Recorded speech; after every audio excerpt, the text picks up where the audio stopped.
Nous vous saluons ce matin au nom de Jésus-Christ et nous voulons partager cette parole avec vous. Jésus me dit, l'homme ne vivra pas seulement de pain, mais de toutes paroles qui sortent de sa bouche. Alléluia. Les paroles de Jésus sont porteurs de grâce. Les paroles de Jésus sont porteurs de vie. Les paroles de Jésus sont porteurs de puissance. Voilà pourquoi cette parole a la capacité de te faire vivre sur la terre des hommes. Alors, si tu as un cœur bien préparé ce matin, reçois cette parole de partout là où tu es et que le nom du Seigneur soit glorifié dans ta vie. Amen. La fois passée, nous avons parlé en disant que il était impérieux pour nous, si nous voulons vivre le repos du Seigneur, de vivre dans l'esprit. Alléluia. Nous avons démontré comment est-ce que la vie dans l'esprit est une des conditions essentielles qui nous accompagnent dans l'accomplissement de notre destinée. Parce que nous avons dit que le repos fait partie intégrante des dons que le Seigneur fait à l'homme, afin que ceux qui ne sont pas encore convertis viennent à Jésus. Et nous l'avons dit que le repos, c'est aussi le couronnement de nos efforts que le Seigneur vient mettre sur notre vie sous la forme de couronne. C'est aussi l'accomplissement, c'est aussi tout ce que nous attendons de merveilles que le Seigneur veut donner à chacun de nous. Voilà pourquoi Jésus, au temps marqué, a dit, « Venez à moi, vous tous qui êtes fatigués et chargés, je vous donnerai du repos. » Nous avons dit en un mot que le repos, c'est un homme. Cet homme, c'est Jésus. Et c'est Jésus seul qui peut nous donner le repos. Ce matin, nous voulons poursuivre et continuer ce que nous sommes en train de partager avec vous dans cette série des enseignements qui parlent sur le repos. Nous voulons parler ce matin sur un thème très capital de notre vie et que vous allez comprendre que c'est parmi des éléments essentiels de ce que le Seigneur attend de chacun de nous. Nous voulons parler ce matin d'aimer Dieu. Écrivez aimer Dieu. Alléluia. Et pour cela, nous n'avons que deux passages que nous allons lire avec vous. Nous sommes dans Deutéronome chapitre 6, le verset 1er jusqu'au verset 6e. Et nous lirons encore Jean chapitre 14, le verset 23. Est-ce qu'on est ensemble? Que mon Dieu vous bénisse. Deutéronome chapitre 6, le verset 1 au verset 6e. Je le lis dans ma version qui est Louis II 1910 au nom de Jésus-Christ. Nous nous mettons debout en respect de la parole du Seigneur. Voici les commandements, les lois et les ordonnances que l'Éternel votre Dieu a commandé de vous enseigner, afin que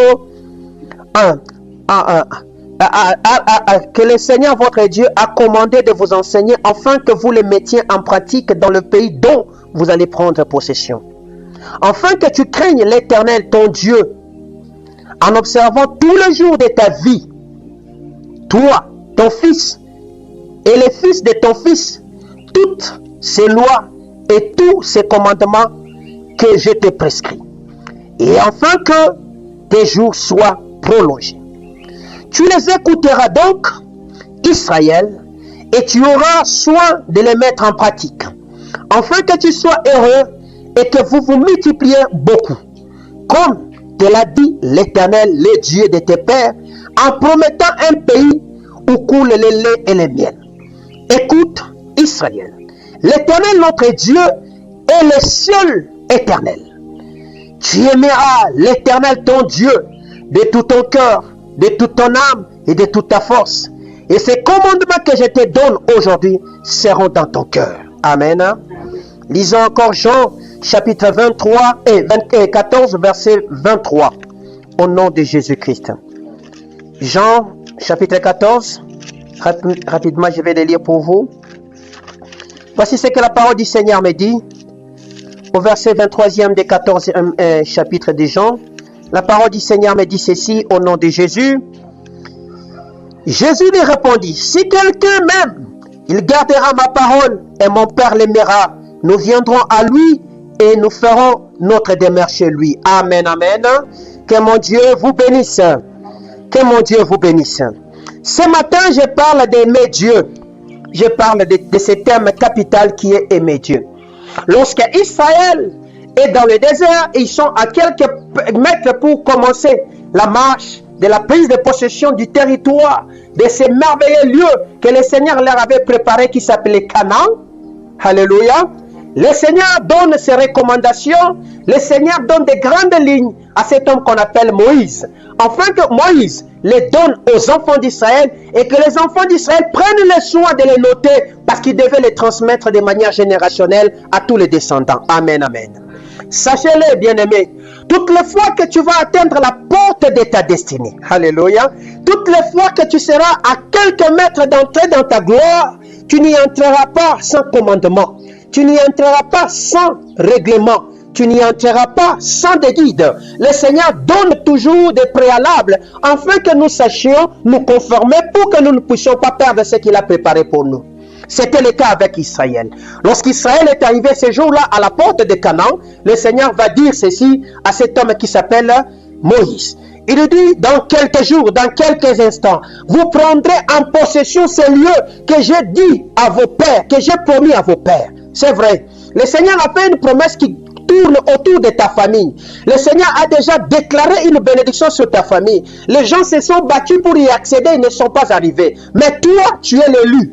L'élu que le Seigneur a dit, c'est par ici que je vais accomplir tout ce que j'ai dit dans cette famille là-bas. C'est ici que je vais mettre la différence et c'est ici que je vais commencer une nouvelle génération. À toi qu'il a dit ça. Mais à toi qu'il dit, il te donne ses commandements. Dans tout ce qu'il a déclaré, quand vous le lisez du premier verset jusqu'au 25e, vous allez comprendre qu'il y a un verset qui est très capital pour nous. Ce verset qui est capital pour nous, c'est le verset 5e. Alléluia. Le Seigneur dit ceci aux enfants d'Israël. Tu aimeras ton Dieu de tout ton cœur, de toute ton âme et de toute ta force. Alléluia. Tu aimeras ton Dieu. Pourquoi le Seigneur était en train de dire cela? C'est que la condition de ton bonheur passe par l'amour de Dieu. Est-ce que je parle bien? La condition de ta jouissance passe par l'amour de Dieu. C'est de la même façon que Dieu attend d'aimer le monde qu'il a donné Jésus. C'est de la même façon que le Seigneur attend que tu l'aimes de toute ta force, de toute ton énergie, que tu lui donnes tout ce qui est essentiel. Alléluia. C'est ce que le Seigneur entend. C'est que pour accéder dans le pays du repos, pour s'asseoir dans la gloire que le Seigneur a préparée pour nous, tu ne vas pas y entrer sans avoir préalablement aimé Dieu afin de chercher à s'y asseoir. Est-ce qu'on est ensemble? Est-ce qu'on est ensemble? Est-ce qu'on est ensemble? J'ai besoin que toi là, que tu puisses commencer à comprendre ces choses. Voilà pourquoi le Seigneur commence à mettre des préalables pour exhorter Israël bien-aimé dans la crainte de l'Éternel qui consiste dans les observations, alléluia, ou dans l'observation de ses commandements et de tout ce qu'il nous donne qui conditionne ainsi donc notre bonheur. Alléluia. Sachez-le que ce que le Seigneur dit, ce que le Seigneur a fait, continue à exister jusqu'à aujourd'hui. Tu ne peux pas prétendre à une grâce excellente de trouver auprès de Jésus, alors que c'est Jésus-là, tu ne l'aimes pas. Alléluia. Parce que vous allez me dire que ces histoires, on l'a écrit pour le temps ancien. Ça ne nous concerne pas, parce que c'était l'ombre. Alléluia. Je suis d'accord avec toi. Mais Jésus vient marteler ici. Il dit, celui qui m'aime, il gardera mes commandements. Moi et mon Père, nous viendrons chez lui, nous ferons en lui notre demeure. Alléluia. C'est-à-dire que pour que le Seigneur s'asseye dans toi, pour que le Seigneur partage sa gloire avec toi, tu as besoin de faire quoi? De garder les commandements de Dieu. Alléluia. D'écouter et de garder les commandements de ces dieux. Mais lorsque le Seigneur parle de ces choses, il souligne très bien dans le verset 4e. Il parle de l'unique Dieu. Alléluia. Parce que déjà, dans le pays qu'il devait posséder, il y avait une multitude de dieux. Il y avait une multitude de divinités. Et le Seigneur ne voulait pas que les enfants de Dieu puissent s'attacher à ces choses là-bas. Voilà pourquoi il les a dit, tu auras l'unique Dieu qui est qui? Lui-même Yahweh. Alléluia. Tu as besoin d'aimer cet unique Dieu-là. Beaucoup de gens arrivent à perdre la grâce du repos que le Seigneur leur a donné. C'est parce que quand ils entrent dans la gloire que le Seigneur leur a préparé pour s'y asseoir, il se délecte de l'amour de Dieu. Il le remplace par tout ce qui est conditionnel de ce monde. L'amour du travail exagéré, l'amour de l'argent exagéré, l'amour du personnel, l'amour de tout ce qu'il est en train de faire. Il est sur le point d'oublier l'essentiel que le Seigneur avait déclaré pour eux. Voilà pourquoi vous écoutez l'existence de votre bonheur dans le pays où coule le lait et le miel. Est-ce que je parle à quelqu'un?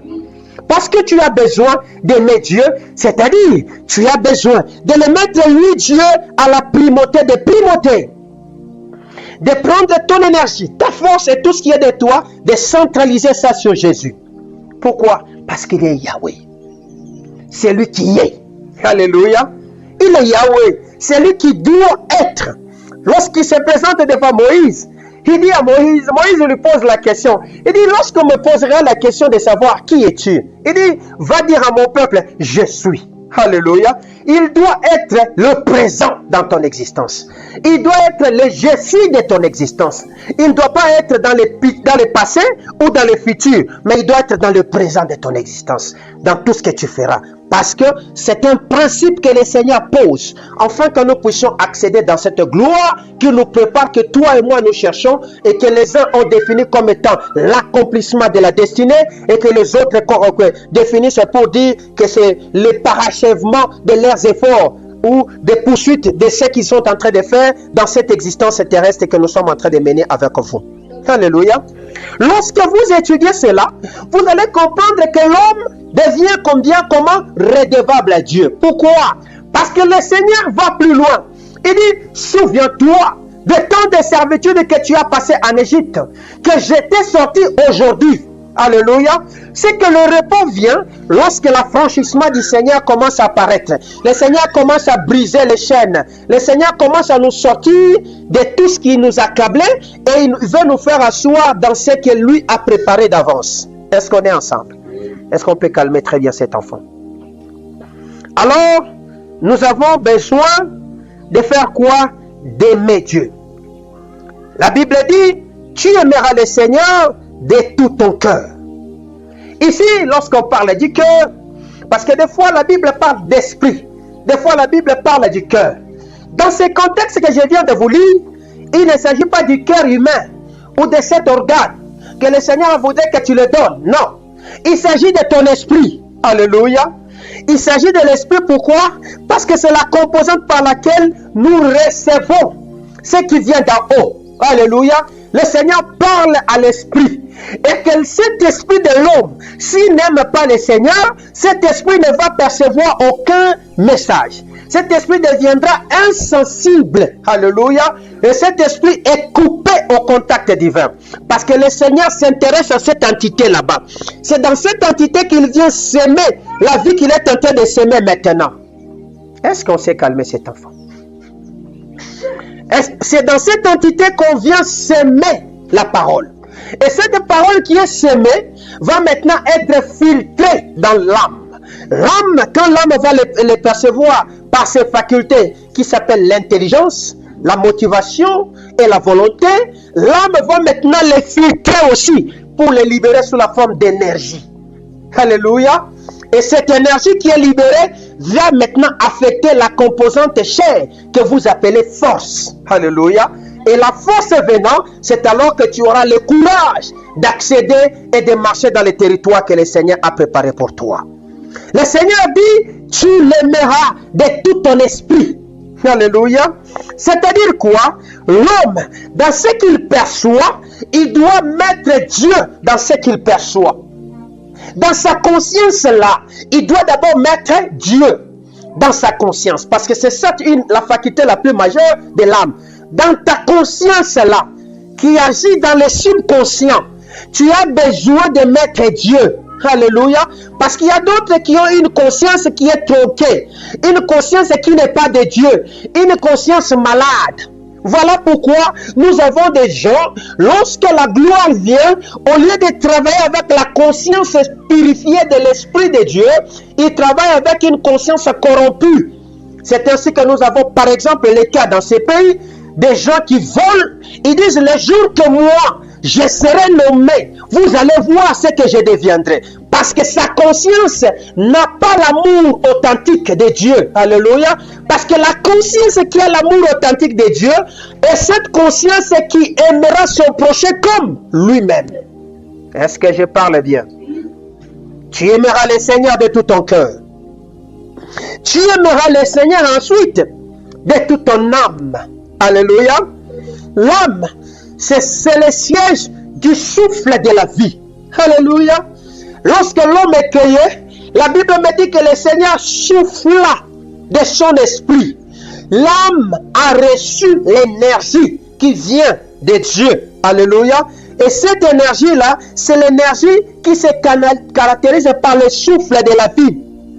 Personnalité humaine avec toutes ses facultés.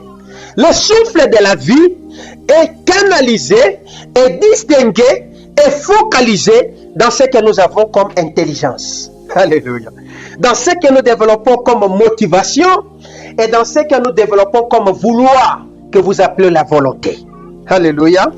C'est à cela que le Seigneur voudrait que notre intelligence ne soit pas corrompue.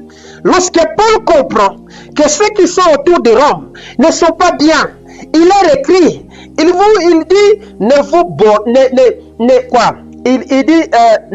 dit ceci, lisons, Romains chapitre 12, le verset 2. Romains chapitre 12, le verset 2. Voici ce que la parole me dit. Alléluia. Le Seigneur dit ceci au verset 2 de Romains chapitre 12. Il dit ceci, ne vous conformez pas au siècle présent, mais soyez transformés par le renouvellement de l'intelligence, afin que vous discerniez quelle est la volonté de Dieu, ce qui est bon, agréable et parfait. Vous comprenez ce qui se passe? C'est que l'homme qui n'aime pas Dieu dans son âme, c'est un homme qui devient conformiste. C'est un homme qui vit dans le temps présent où il voit ce qui passe devant lui comme étant l'essentiel. Pour le temps de dire à ces gens, ne vous conformez pas à ce que vous voyez. Alléluia. Mais soyez transformés par le renouvellement de quoi? De l'intelligence. C'est-à-dire, l'âme est appelée à renaître à chaque instant, à se renouveler à chaque instant. Si elle veut subsister dans le monde céleste, l'âme est appelée à se renouveler. Elle se renouvelle quand? Elle se renouvelle lorsqu'elle commence à discerner quelle est la volonté de Dieu dans ses motivations, dans ses pensées et dans son vouloir. Quelle est la volonté de Dieu? Alléluia. Parce que aimer Dieu, c'est garder ses commandements. N'est-ce pas ça? Aimer Dieu, c'est mettre en pratique ses commandements. N'est-ce pas ça? Lorsque tu as un commandement de Dieu et que tu le gardes et que tu veux le mettre en pratique, tu as besoin de discerner sur cela, n'est-ce pas? Afin de savoir comment est-ce que ce que tu es en train de mettre en action devra être bénéfique à toi et bénéfique à l'autre pour que le royaume de Dieu fasse quoi? Avance. Et il dit, afin que vous discerniez quelle est la volonté de Dieu, ce qui est bon. Alléluia. Dans la volonté de Dieu, il y a la bonté, il y a ce qui est agréable, il y a ce qui est merveilleux, n'est-ce pas ça? Il y a ce qui est parfait, qui se regroupe dans cette parole de Dieu. Lorsque je discerne cette parole, je prendrai ce qui est bon, je prendrai ce qui est parfait, je prendrai ce qui est agréable. Et je le ferai bénéficier à moi et à ceux qui sont autour de moi, parce que je vis de l'amour de Dieu. Est-ce que je parle bien? Cela vient comme un souffle. Cela vient comme un souffle de vie. C'est comme ça que Jésus, avant de partir, la Bible me dit, il les réunit, il souffla sur eux. C'est-à-dire, en d'autres termes, il a mis une nouvelle énergie en eux. Parce que ce qui est discerné dans l'intelligence, ce qui est discerné dans les motivations et dans le vouloir, va maintenant libérer une énergie. Est-ce que je parle bien? Va libérer une énergie à la partie motrice qui est comme une batterie, qu'on appelle la chair. C'est dans cette composante que le Seigneur a dit, tu aimeras aussi ton Seigneur dans cette composante-là qui agit par la force. Est-ce que je parle bien? Ta force-là qui reçoit l'énergie qui est venue depuis l'esprit, filtrée dans l'âme et communiquée à la chair, va maintenant se mettre à se mouvoir pour accomplir la volonté de Dieu. Je peux bien parler? Le Seigneur dit ceci à Jérémie. Avant que tu ne sois formé dans le sein de ta mère, je te connaissais. Je t'avais établi prophète des nations. Vous comprenez? La volonté de Dieu est que Jérémie fasse quoi? Fasse le travail de prophétiser sur la nation d'Israël. C'est ça la volonté de Dieu. Aussi longtemps qu'il n'a pas eu l'idée de l'examiner et de chercher à comprendre quelle est la volonté de Dieu pour le fait que je sois ici en train d'exister, il va passer à côté de sa destinée. Mais lorsqu'il comprend que Dieu m'a envoyé afin que je subsiste pour que je sois le prophète de cette nation, il n'est plus chargé, mais il reçoit le repos. Alléluia. Cela veut dire que le pays où coulera le miel pour Jérémie devient le pays prophétique parce que c'est là que le Seigneur a mis le cachet dans sa destinée. Est-ce que je parle à quelqu'un bien? En chacun de vous, il y a des territoires de repos que le Seigneur a préparés. En chacun de vous, il y a déjà des Canaans qui sont là. Mais ton problème, c'est que tu ne connais pas ces Canaans, c'est où? Alléluia. Et qu'est-ce que tu peux faire avec ces Canaans? Parce qu'en réalité, le repos du Seigneur, ce n'est pas une marche vers une destinée. Non, c'est une parole qui nous accompagne et qui nous fait asseoir en Jésus. Alléluia. Qui nous attache en Jésus. Voilà pourquoi quand nous avons commencé cette série des enseignements, nous avons parlé de la foi. Nous avons dit la foi, c'est une parole révélée. Alléluia. Cette parole qui est révélée nous identifie ce que nous devions faire avec Jésus. Et lorsque je m'appuie sur cette parole, c'est alors que je veux commencer à m'asseoir. Alors pose-toi la question. Quel est le lieu de repos que le Seigneur a préparé pour moi? Parce que lorsqu'on parle du repos, toi et moi, et beaucoup de chrétiens pensent seulement au travail, n'est-ce pas ça? D'autres pensent à l'argent, n'est-ce pas? D'autres pensent que si je me marie, j'ai le repos. En réalité, le repos, ce n'est pas ça. Le repos, c'est la manifestation de l'amour de Dieu vis-à-vis de toi, caractérisée par une parole sur laquelle tu dois t'y affectionner et accomplir cette volonté. Est-ce que je parle bien? C'est ça le repos. Mais le repos devient, en réalité, ce que nous appelons un chant d'adoration que nous adressons au Seigneur. N'est-ce pas cela? Or, l'adoration, c'est quoi? L'adoration, c'est l'accomplissement de la volonté parfaite de Dieu. Jésus dit ceci. Il est venu chercher de vrais adorateurs, ceux qui font la volonté de qui? De Yahweh.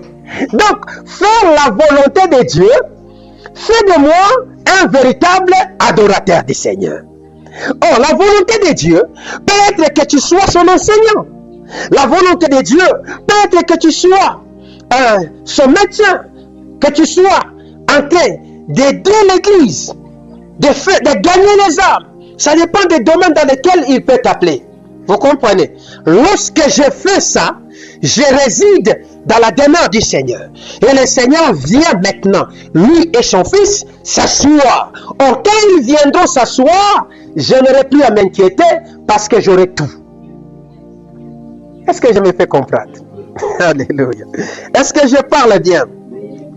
Voilà pourquoi nous disons que lorsque l'âme sait motiver, lorsque l'âme sait comprendre c'est quoi ce que le Seigneur lui a envoyé, les discerner, ses vouloirs, ses motivations ne seront plus des motivations païennes ou charnelles, parce que ça sera des motivations divines.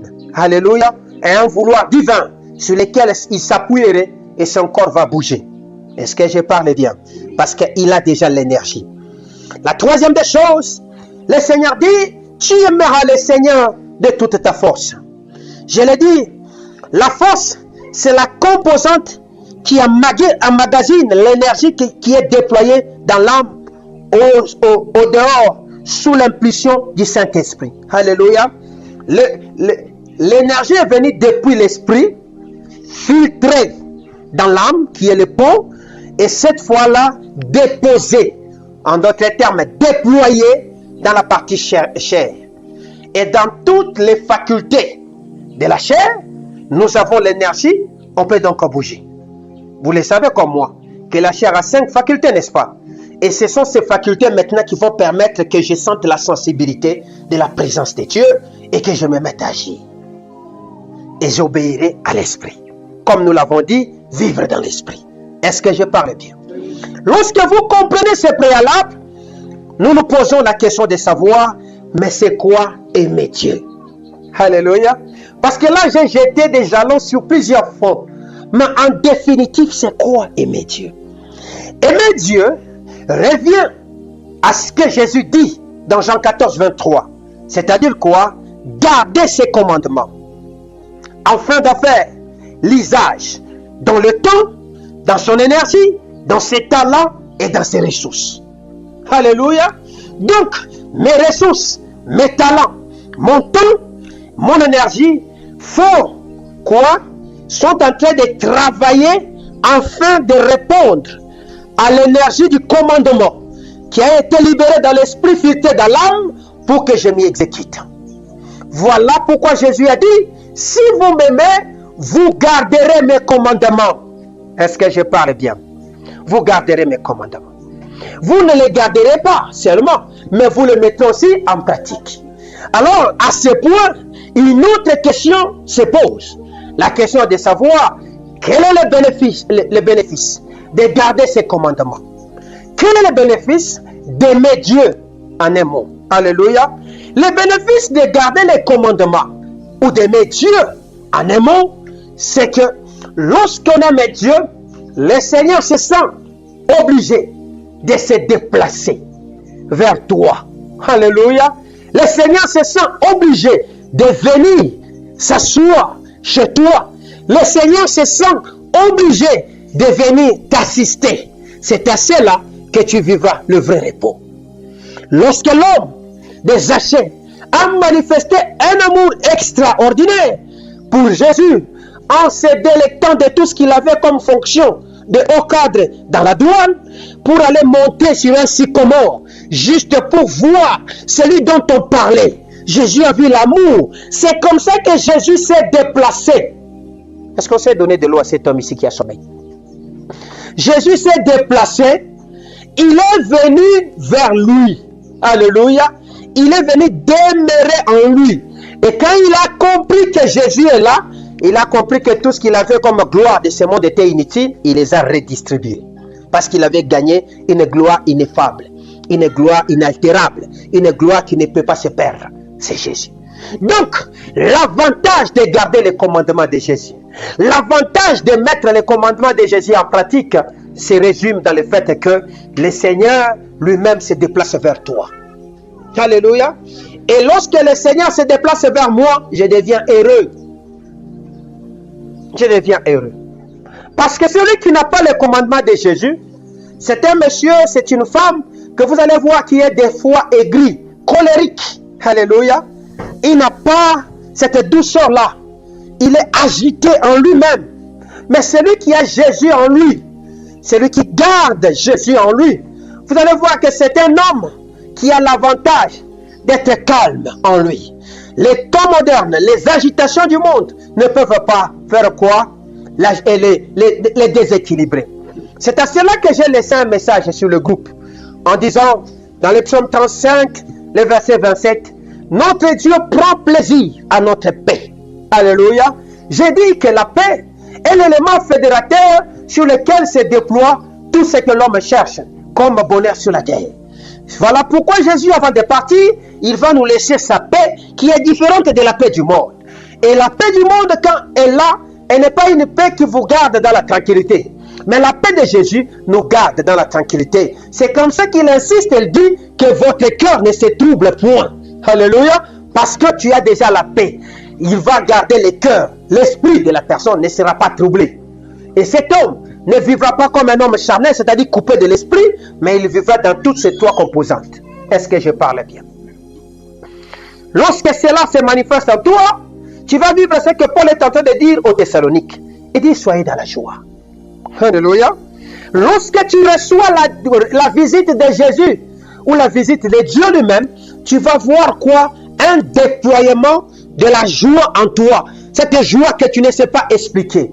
Cette joie inaltérable. Cette joie qui n'a pas de raison. Parce qu'il y a des joies qui ont des raisons. Parce que j'ai eu du travail, je suis dans la joie. Parce que j'ai eu des moyens, je suis dans la joie. Parce qu'on m'a promis, je suis dans la joie. Mais la joie de Jésus, quand elle vient, on va te poser, mais c'est quoi tu es joyeux aujourd'hui? Tu diras, je ne sais pas. Alléluia. Parce que ça n'a pas de racines sur la terre. Et c'est une joie qui vient d'en haut. Alléluia. Si mon esprit ne cherche pas à le discerner, elle ne va pas comprendre que c'est Dieu qui me parle. Paul, regarde dans l'église de Thessalonique. Il voit une église vivante. Il voit une église qui vit. Mais une église qui manque un seul élément, la joie. Il leur dit, soyez dans la joie. Ce soir, ou ce matin, pardon, tu as besoin d'être dans la joie de Jésus. D'être dans la joie de Jésus, c'est aimer Dieu.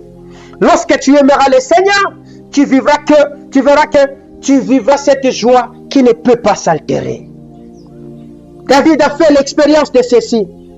C'est là qu'il dit, je suis dans la joie lorsqu'on me dit, allons dans la maison de l'Éternel. Alléluia. Il était dans la joie parce qu'il savait ce qu'il allait trouver à cet endroit là-bas. C'est bizarre, c'est que toi, même quand tu es dans la maison de l'Éternel, tu n'as pas toujours la joie. C'est-à-dire que tu n'es pas dans la maison de l'Éternel. Est-ce que je parle bien? Tu n'es pas dans la maison de l'Éternel.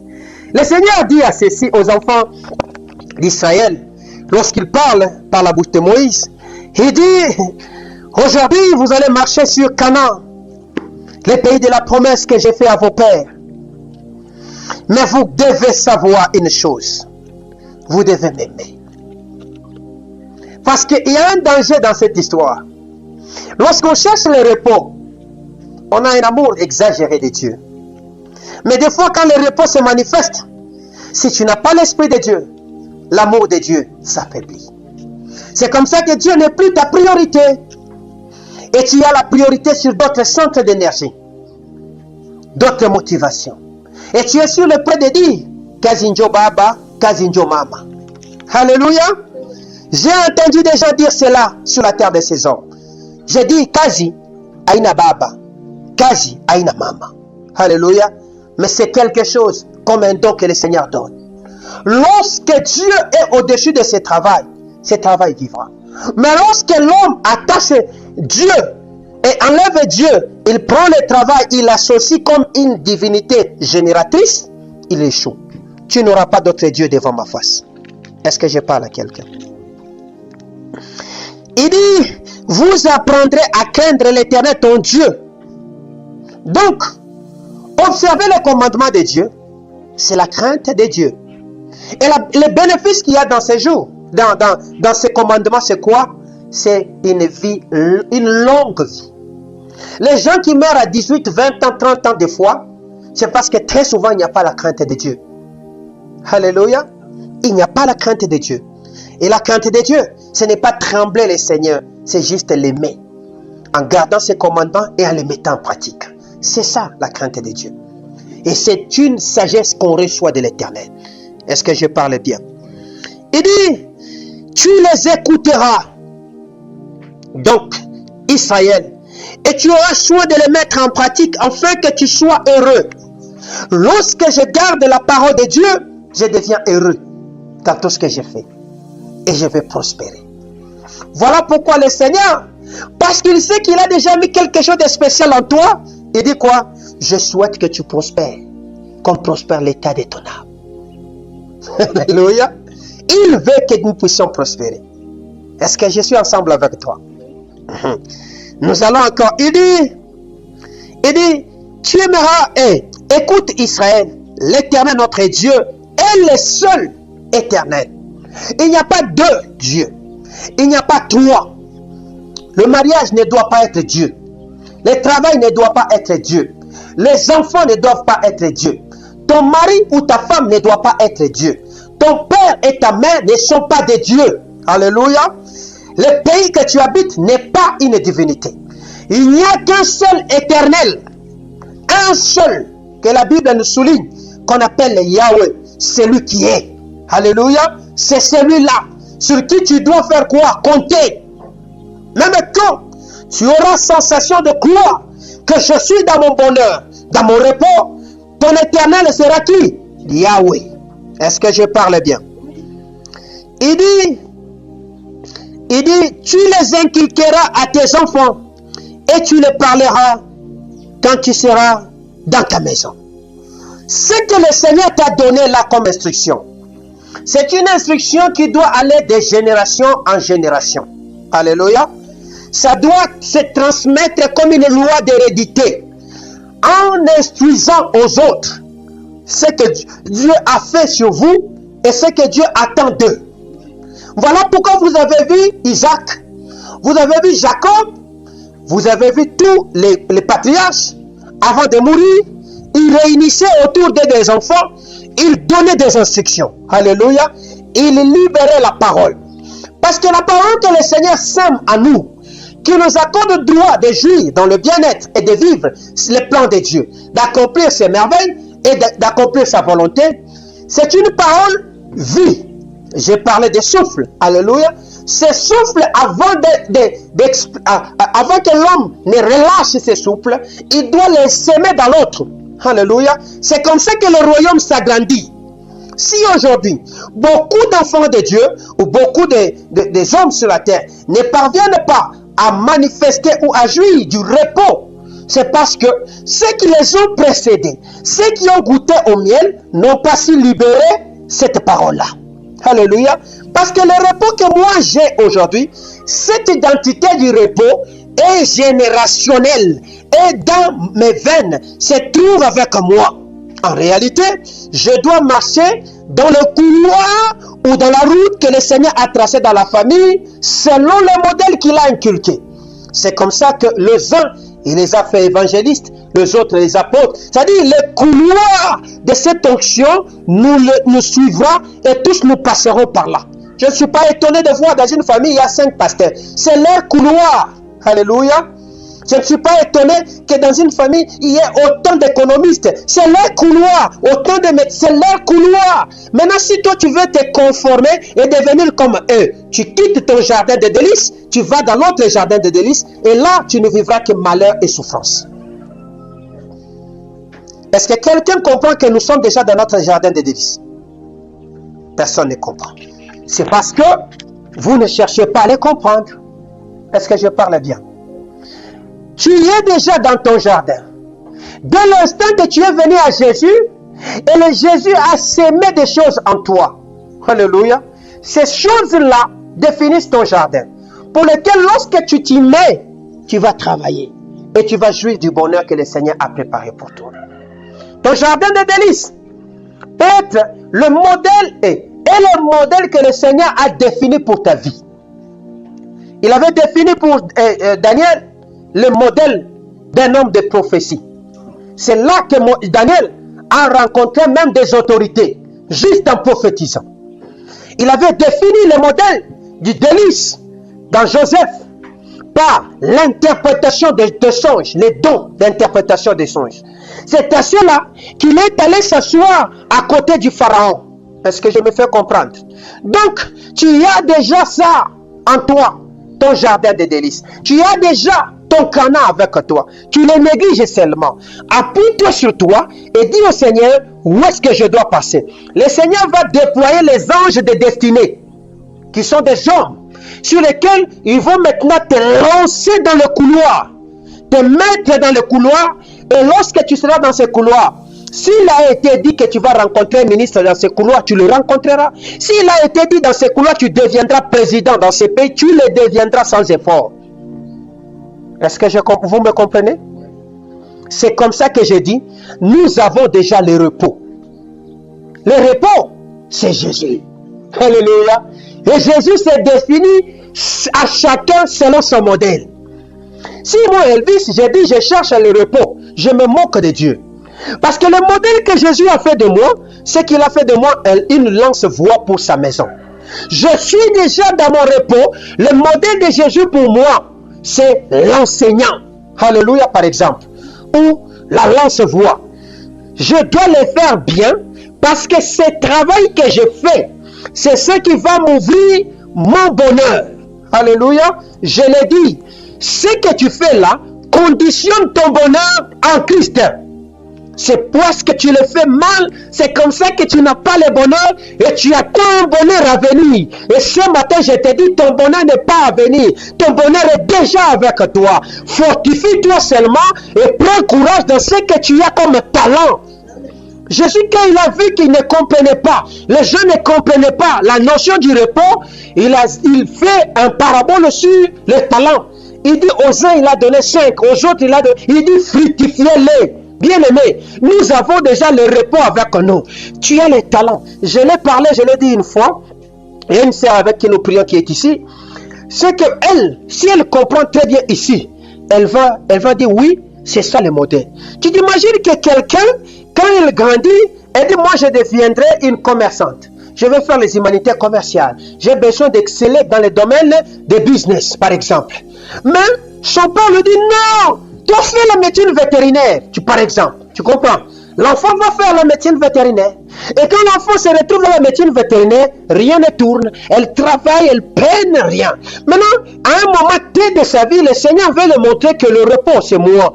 Et que l'instruction, ce n'est pas ce que tu t'assois sur le banc là-bas. Mais c'est ce que moi j'ai mis en toi. Il le canalise dans son travail.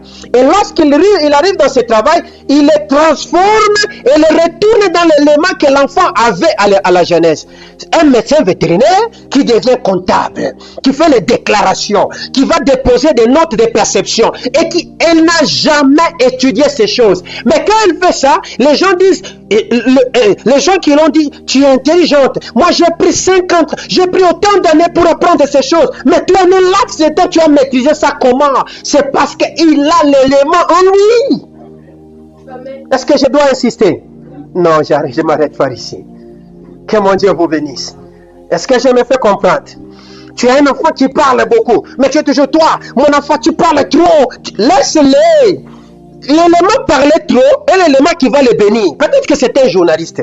Cherche à comprendre, il parle beaucoup. Pourquoi? Peut-être qu'il a besoin de parler des langues qui vont vous sortir de la souffrance.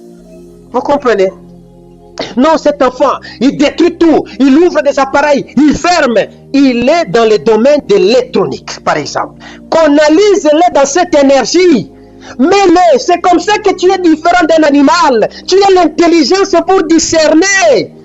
La volonté des hommes est différente de la volonté de Dieu. Ne vous conformez pas au siècle présent. Est-ce que je parle bien? Soyez renouvelés dans votre intelligence. Discernez qu'est-ce qui est bon pour l'enfant. Et pour vous-même, vous verrez que même si on peut dire le mois de mars c'est le mois du repos. Non, c'est le mois de découverte des potentiels de repos qui sont à toi. Est-ce que je parle bien? Lorsque tu les découvres, tu te mettras dedans. Très souvent, le diable vient jeter un voile sombre sur ces repos pour que toi là, tu n'y arrives pas. C'est comme ça que tu vas négliger ton potentiel de talent. Et tu vas croire que si je suis avec un Chinois, je vais réussir.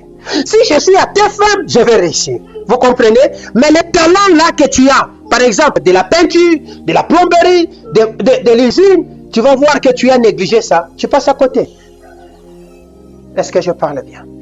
Tu aimeras le Seigneur de tout ton cœur, de toute ton âme et de toute ta force. C'est à cela que tu vivras le repos. Alléluia. Aimer Dieu, c'est apprendre à mettre ses commandements, à garder ses commandements et à les mettre en pratique. Or, ceux-là qui font cela ne sont pas des hommes ordinaires. Ce sont des vrais adorateurs que le Seigneur cherche. Adorer Dieu, ce n'est pas seulement dire tu es saint, mais c'est faire la volonté de Dieu. Pose-toi la question, est-ce que ce que je fais aujourd'hui répond à la volonté de Dieu ou à ma volonté? Si tu n'as pas de réponse, continue à poser la question. Le Seigneur te dira. Et il peut te montrer les choses à faire. Quand tu y seras, tu vivras la paix. La première des choses, quand tu es dans cet élément, tu auras la paix dans ton cœur. Et tu verras que tu ne vas pas forcer. La deuxième des choses, tu auras la joie dans ton cœur. Ça va te distinguer. Ça va te faire comprendre que tu es déjà dans l'élément. Maintenant, canalise ton énergie dedans. Fortifie-toi. Prends courage, comme Josué. C'est alors que tu marcheras dans le territoire qui est Canaan. Est-ce que je parle bien? Acclamons Jésus.